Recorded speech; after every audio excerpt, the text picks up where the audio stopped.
Get a £5 free bet every week with Offer Club from William Hill. Simply stake a total of £20 or more across the week on pre-match football accumulators with 4 or more selections, and you'll get a £5 free bet on the Friday. Join William Hill Offer Club on mobile or online now.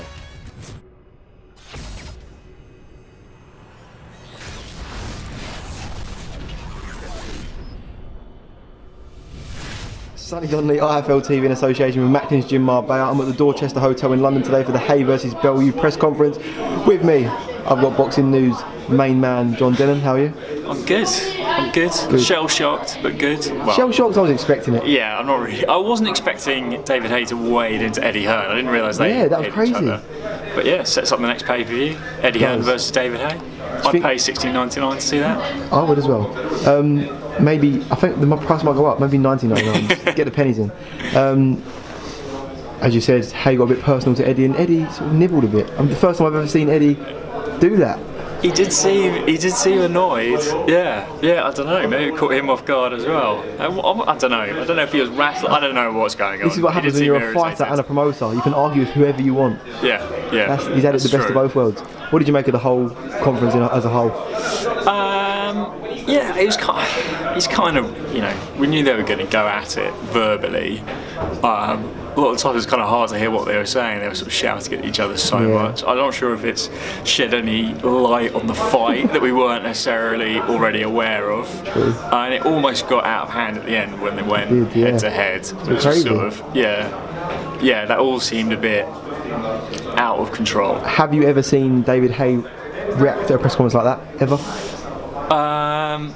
Well, I was actually at the press conference where him and Derek Chisora kicked off. But I don't think it was that bad. Well, as in, like, in terms of like how he was talking and that kind of thing. Losing his head, sort of thing. Yeah. But I don't know. I don't know if David Haye is uncalculated in what he does. True. I think he's a smart man. He knows what he's doing. Yeah, exactly. I don't think. Yeah, sort of now he's a bit older, a bit more experienced. I don't think he's a sort of hothead. People will ask the question: Is he too emotionally involved in the fight before he's even got started? What do you make of that? Maybe, but then is Tony Bellew equally emotionally involved? Like, you know, with a big punch like David Haye, he can't get carried away. You know, it might be that Haye is overconfident. He doesn't think Tony Bellew can hurt him because he is a heavyweight, and obviously Tony's a cruiser. So he might get reckless. It might be more of a firefight than we anticipate, but I'm not so sure. Obviously, boxing is a money game, and they spoke about a lot on the table. There was figures thrown about from everywhere. I mean, poor Lucas Brown and Shannon Briggs didn't even turn up, and they've been brought into things. I mean, it's out of order if you ask me.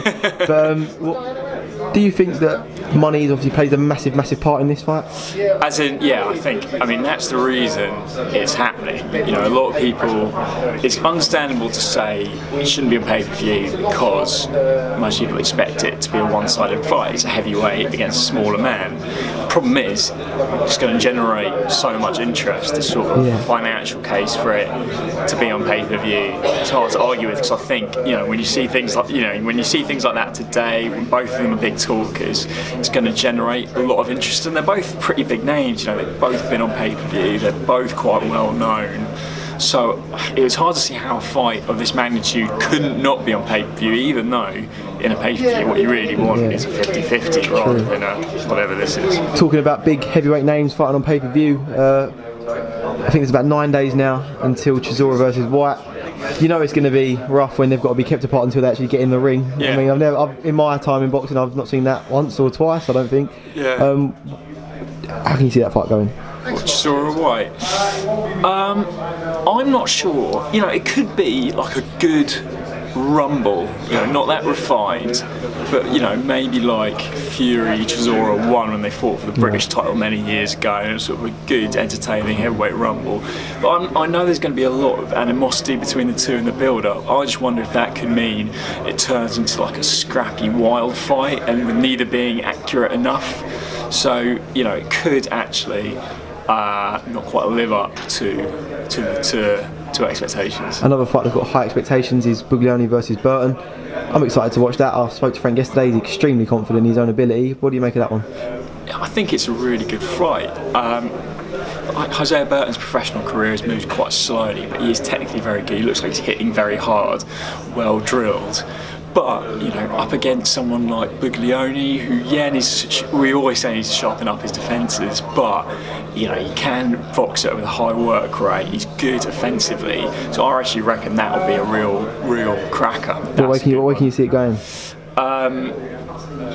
Even though Frank beat him when they were amateurs, because they have boxed once before over 3 rounds, I think it might be Hosea Burton. He's got, you know, I think it'll be close, but I think he's got, you know, the home advantage, can maybe get in a little bit of the cleaner work and win this one.